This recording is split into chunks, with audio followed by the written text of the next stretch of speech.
The UN defines the term of genocide as killing members of the group, causing serious bodily or mental harm to members of the group, deliberately inflicting on the group conditions of life calculated to bring about its physical destruction in whole or in part, imposing measures intended to prevent births within the group, or forcibly transferring children of the group to another group.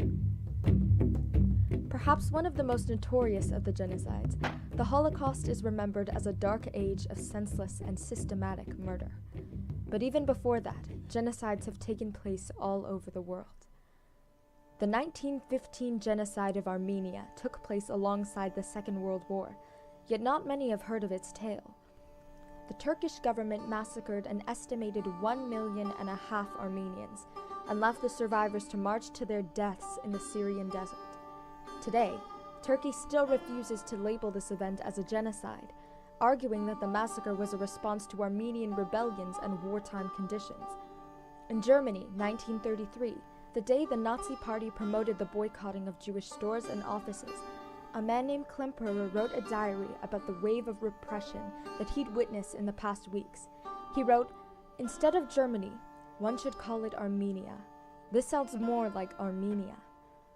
He had been reminded of the fate of the Armenians, had seen his future align with theirs. Fast forward to 1944, decades after the Holocaust, but a few years into the Bosnia massacres. Rwanda. The world did not watch as over 500,000 Rwandans, Tutsis and Hutus alike, were killed. The UN faced one of its lowest missions, heavily undersupplied. Romeo Dallaire lived and fought for Rwandans in vain. He remembers Hutu government radios calling Tutsis nothing but cockroaches and giving extensive instructions on mutilation and murder tactics. The Khmer Rouge in Cambodia called their victims worms. The Nazis had called Jews vermin. This had echoed years of past genocides.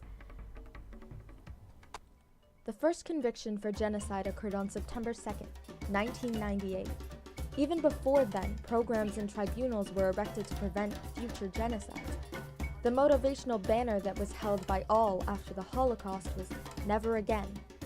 Around the world, November 11th marks a day to pay homage to the soldiers, their missions, their mandates, and to those who they could not protect. But what is perhaps even more tragic is that their suffering still exists. Canada is known for its role in peacekeeping under the control of the UN, formed in 1945 in response to World War II and the League of Nations. In the UN, there is a sector dedicated to investigating human rights violations. So how is it that so many genocides have happened since the Human Rights Committees and the UN's formation? In truth, the power of any UN troop is derivative from its mandate. In the case of conflict in Bosnia-Herzegovina, UN Pro-4 peacekeepers were unable to help civilians outside of 7 safety zones, or protect their own relief supplies on convoys from being blown up. In the even more notorious case of the Rwandan genocide, Romeo Dallaire, serving as force commander of the UN troop that tried to stop the genocide, begged America and the rest of the UN nations for more arms to help the situation. The UN only attempted to negotiate with the government, when in reality it was the Hutu government that had been fueling the genocide. I have established as an aim that my mission will end, not like when my contract with the UN ended or when I was medically released from the forces. My contract will end, my mission will end to Rwanda when the International Tribunal says it doesn't need me anymore. As the power of the UN rests in the hands of the nations that take part in its work, this power is also partly yours. As proven in Rwanda, when troops left alongside camera crews, a nation's involvement is impacted by its people. Your voices, your letters, poems, videos, and rants can help motivate the protection of life around the world.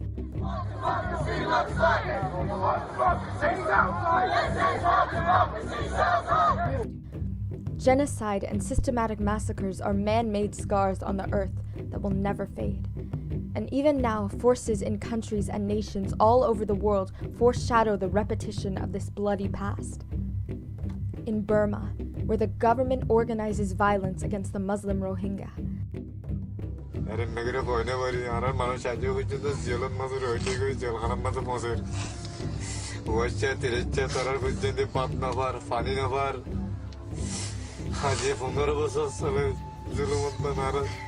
In the Dominican Republic of Congo, where an estimated 5 million lives have been taken in the name of civil war, and rape is used as a weapon for armed combatants.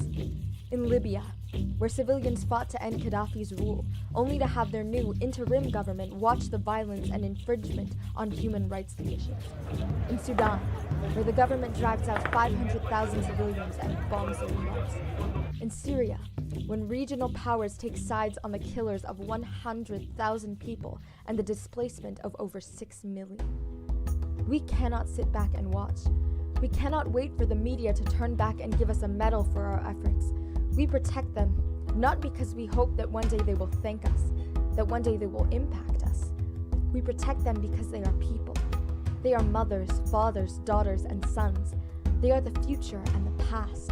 They are everything that this world has to offer. They are lives, and it is our duty to protect them. We cannot erase their pain, but we do what we can. We do what we must in order to assure that what has happened will never happen again. And that includes standing up for nations that threaten to repeat the past. As we stand on the brink of rebellion, of rape, death, and murder, where will you stand?